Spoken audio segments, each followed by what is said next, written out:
Жогорку соттун төрайымы Гүлбара Калиева сот системасы менен жергиликтүү бийлик органдарынын тыгыз иштөөсүн демилгелеп, Бишкек шаардык сотунда жумушчу жолугушуу өткөрдү. Иш-чарага Бишкек шаарынын мэри Азиз Суракматов баштаган райондордун администрация башчылары, прокуратура, ички иштер органдарынын өкүлдөрү жана Бишкек шаардык сотунун райондук соттордун төрагалары катышты. Жогорку соттун төрайымы бийликтин 3 бутагы болгон мыйзам чыгаруу, аткаруу жана сот бийлиги биргеликте иш алып барса, мамлекеттин өнүгүүсүндө бир топ жылыштар болот деген пикирин айтты.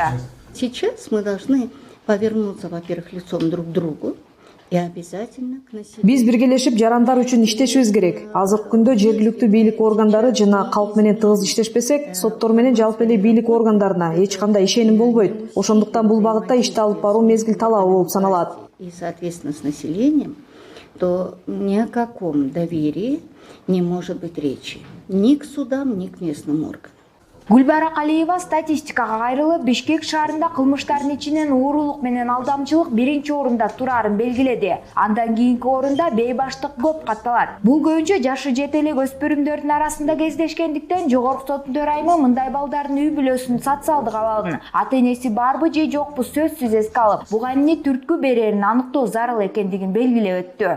Ошондой эле коррупциянын тамыры жарандардын сабатсыздыгында экенин айтып, эл агартуу боюнча иш-чараларга өзгөчө көңүл бурууну сунуштады. Жарандардын укуктук билимин жогорулатуу менен мыйзам бузууларды азайтууга болоорун айтты. Вы должны выходить с лекциями к населению.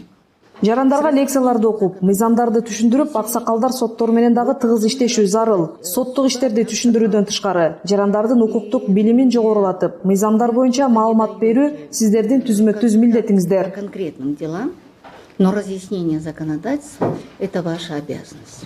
Бишкек шаарынын мэри Азиз Суракматов баш каладагы жеке менчикке өтүп кеткен сейил бактардын жана башка муниципалдык жерлерди мамлекетке кайтарып алууда соттордун жардамы зарыл экенин белгиледи. Ошондуктан бул жаатта биргелешип иштөө менен натыйжа чыгаары айтылды. Жиналышта биз көйгөйлөрүбүздү айтып, ошол бир тараптуу жардам берүү үчүн өтүнүп жатабыз. Анткени бизде көп жарандарыбыз өзүн билимдик менен өзү каалаган жерге ошо курулуштарды куруп атат. Ошолорго бөгөт коюу боюнча биз алдын ала дагы профилактика иштерин жүргүзүп жатабыз.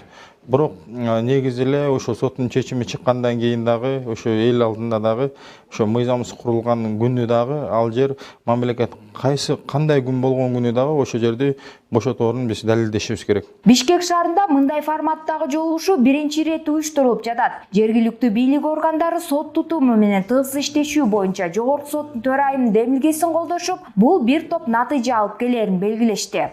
Бүгүнкү күндөгү мамлекеттик саясат элге жакын болуу, элден алыстабай көйгөйлөрүн чечүү, ушул максатта абдан чоң азыр саясат өтүп жатат. Бүгүн биз райондордо эл менен тыкыз байланышып, жолугуп, эл менен жолукканда көйгөйлөрүн угуп, жана ошол көйгөйлөрдүн чечилбей жатканын көрүп жатабыз.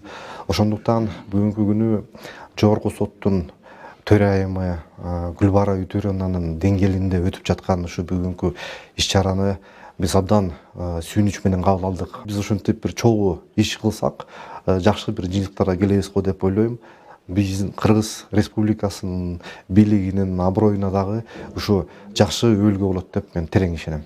Жолугушууда Жогорку соттун төрайымы Гүлбара Калиева судьяларды райондордун администрация башчылары менен биргеликте жарандар менен жолугушууларды өткөрүүгө чакырды. Судьяларды эл жүзүнөн таанышы керек, анткени биз жарандар үчүн кызмат кылабыз деген оюн айтты. Ошондой эле Бишкек шаарында Адилет сот үйүн куруу боюнча маалымат берип, Бишкек шаарынын жетекчилигинен бул үчүн атайын жер тилкесин бөлүп берүүнү сурады. Адилет сот үйүнүн имаратында биринчи, экинчи инстанциядагы соттор, сот департаменти жайгашып, жарандар үчүн бир топ ыңгайлуулук жаратат. Иш-чаранын соңунда сот тутуму менен жергиликтүү бийлик органдарынын ортосундагы кызматташтыкты бекемдеп, мындай жолугушууларды байма-бай өткөрүп туруу макулдашылды.